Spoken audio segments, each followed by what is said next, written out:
नमस्कार, मी डॉक्टर मानसी बर्वेनाईक आणि आरोहण ज्योतिषच्या 13व्या भागामध्ये आपण डॉक्टर अभय नाईकांशी बोलतो आहोत.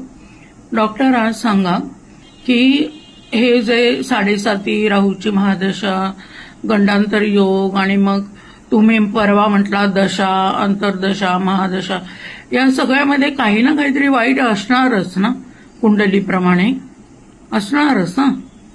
येस. तर मग काय माणसाने काही करायचंच नाही, जगायचंच नाही, कायम दुःखच. हां, हे बघा, प्रत्येक जातक असतो तो आपापल्या पूर्वकर्माप्रमाणे आजचं जेवण जेवत असतो. ठीक आहे. तर त्याप्रमाणे चांगलं आणि वाईट हे दोन्ही त्याला भोगावंच लागतं, त्याची इच्छा असो किंवा नसो. आता प्रश्न असा आहे की तुम्ही कुठला ग्रह चांगला, कुठला ग्रह वाईट असं काहीही नसतं. ग्रह काय स्वतः तुला वाईट करण्यासाठी किंवा तुम्हाला वाईट करण्यासाठी आलेला नसतो. तो फक्त तुमचं मागचं जन्माचं प्रारब्ध घेऊन ते त्याचं फळ देत असतो. ओके.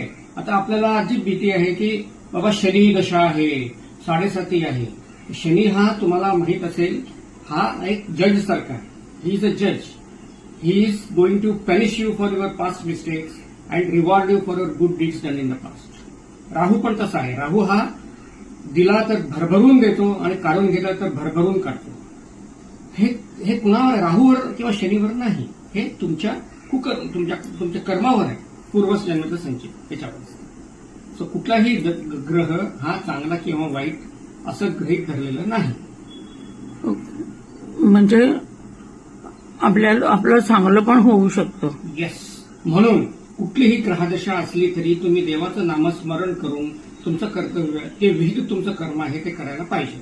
असं आता ग्रहदशा वाईट आहे म्हणून मी श्वासोच्छ्वास घेत नाही म्हणलं तर चालेल का? तसं नाही होत. तुमचं कर्म करा.